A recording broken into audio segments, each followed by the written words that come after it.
This is Kim Guzman. Learn Drop Stitch Crochet is my latest book published by Annie's Crafts.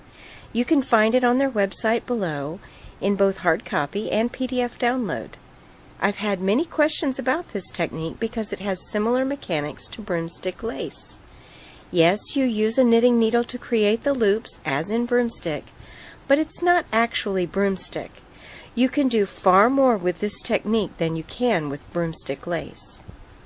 It seems that the most popular project in the book is the Vanessa cardigan, made in Plymouth DK Merino Superwash.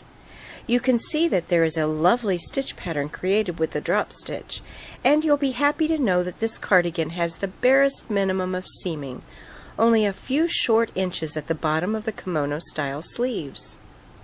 Morel is also a popular design, made in flax by Vibrant Natura. The linen yarn may feel unusual when stitching, but it creates the most extraordinary projects once it's been dipped in water and blocked.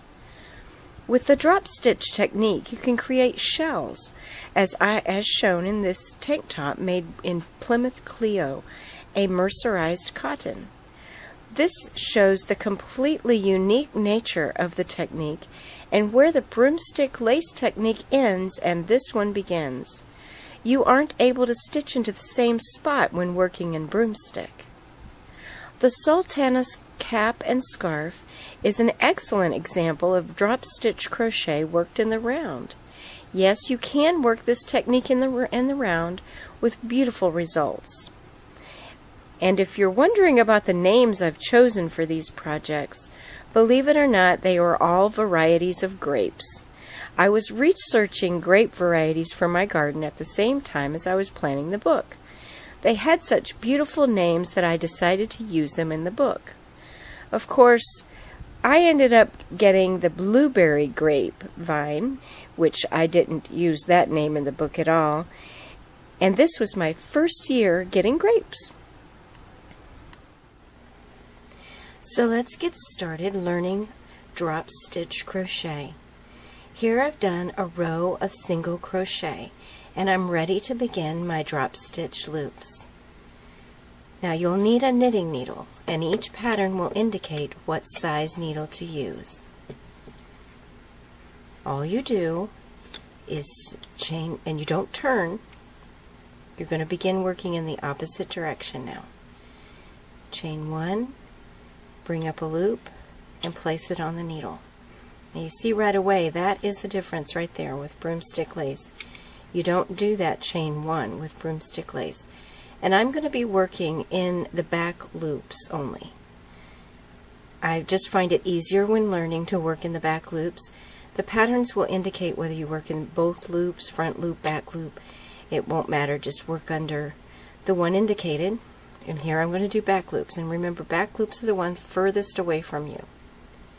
And you'll skip the first one because that's the loop that you have already there. So skip that one. Now go into the loop, pull up a loop, now do a chain one. If you've been doing broomstick lace, you may find yourself not doing that chain one, just out of habit, and it may take you a little bit of time to get used to it. So chain one and bring up a loop. Insert your hook, bring it up, now chain one and place it on your needle. You don't have to worry so much about cinching each loop here, because when you start to pull up the next one it will usually cinch that up for you. And make sure that you're pulling the loops up and you're placing them all the way down past the point of the needle.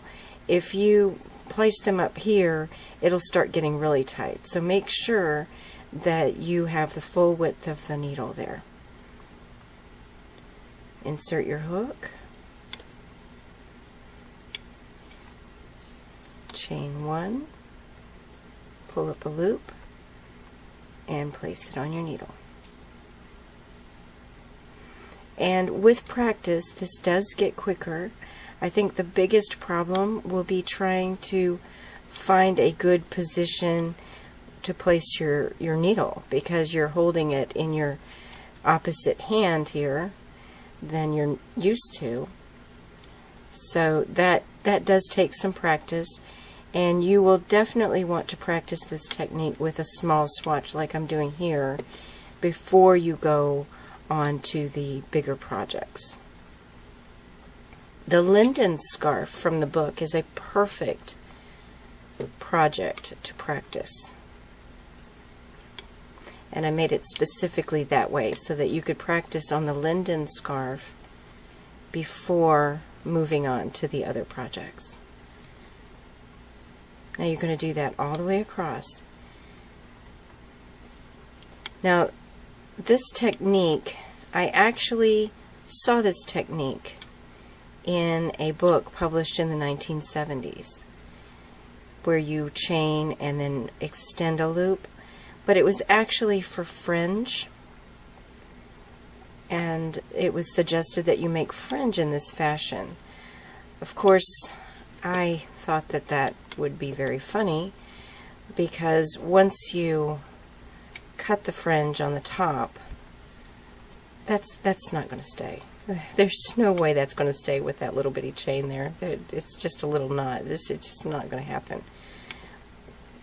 But after I thought about it a while, I thought, well, I can do it in a different way. Let's see what happens if I do this. And that's how the book came about. Now, as always, I do suggest that anytime you're working in one loop, the last stitch of the row, work under both loops, just for stability, because that last loop can get really loopy. Now this is the last one. When you're learning, always count your drop stitches to make sure that you have the same number as the initial number of stitches. Now here's the neat thing here. Once I have all my stitches here, I can just take them off. Those stitches are not going to go anywhere. You could, I wouldn't suggest that you take this piece and put it in your project bag for a couple of weeks with these live stitches here, but you can certainly see that they're not going to go anywhere when you're working on them. It's stable. The only one that's a little less stable is the first one,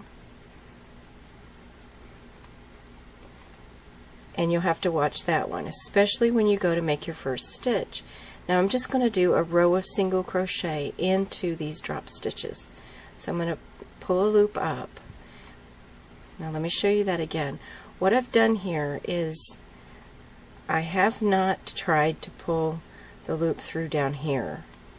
No, that's not what I've done. I've pulled the loop and I have made my first slip stitch here way up at the top, not down low. Now I'm going to chain one because we're single crocheting. Chain one to begin a row of single crochet. Now single crochet into the same drop stitch. Now I've made my first single crochet. Now come over here, and sometimes the loops do get twisted here. Just straighten them out, flatten them out just to make sure that they're straight, unless the pattern indicates otherwise, because one of the patterns in the book has twisted stitches. Alright, so just flatten it, and then to make sure that it's not twisted, and single crochet. Single crochet. It's all you do all the way across. Those stitches, you could have an entire row of these stitches, and they're not going to so easily come out the way that they would with broomstick lace. They're not going to move around. They're not going to change lengths on you, because that chain at the bottom is keeping them stable. So yes, indeed, it does have some mechanics similar to broomstick lace, but it's not exactly broomstick lace. Let's just flatten it out. The projects in the book are all made from natural fibers. I find that natural fibers really do show the drop stitch really, really well. after blocking. Now we're going to do the last one.